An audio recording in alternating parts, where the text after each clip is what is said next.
ஒரு கதை சொல்ல போகிறேன். இது ஒரு அண்ணனோட கதை. 2000லேருந்து ஒரு 25 வயசு வரைக்கும் இந்த கதைகளை ஆணாக இருந்தாலும் பெண்ணாக இருந்தாலும் இதை கேட்கணும். சரிங்களா? நம்மளோட முன்னோர்கள்லாம் யாருன்னு உங்களுக்கு தெரியும். நம்மளோட முன்னோர்கள் எல்லாருமே எழுதி முடிச்சுட்டாங்க. அந்த கதையை தேடி நம்ம போக போகிறோம். இதில் எவ்வளோ பெரிய பிரச்சனை வேணாலும் வரும். நம்மளுக்கு அந்த பிரச்சனையை சமாளிக்கணும்.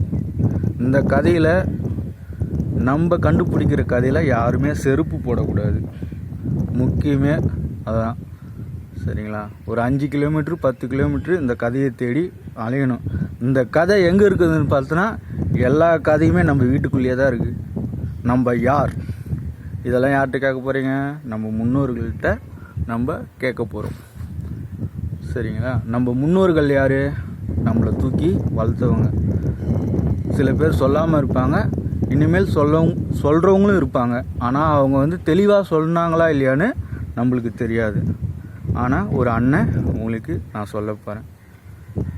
இது உங்களுக்கு பிடிக்குன்னு நினைக்கிறேன். பிடிக்குன்றதுனால தான் இந்த பதிவை உங்களுக்கு நான் பண்ணிகிட்டே இருக்கேன். எல்லாமே இயற்கை தான் எல்லாமே. நான் எல்லாருமே நம்மளுக்குள்ளே தான் இருக்குது அந்த கதையே. சரிங்களா? தப்பு பண்ணாலும் சரி, தப்பு பண்ணாமல் இருந்தாலும் சரி, எவ்வளோ விஷயம் இருக்குது.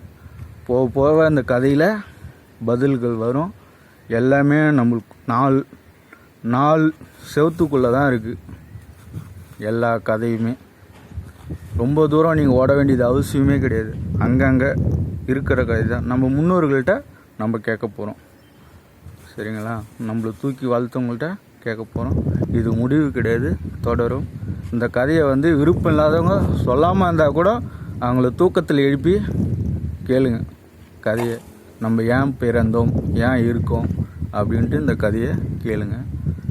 பிடிக்கும்னு நினைக்கிறேன். போக போக இந்த கதை தொடரும்.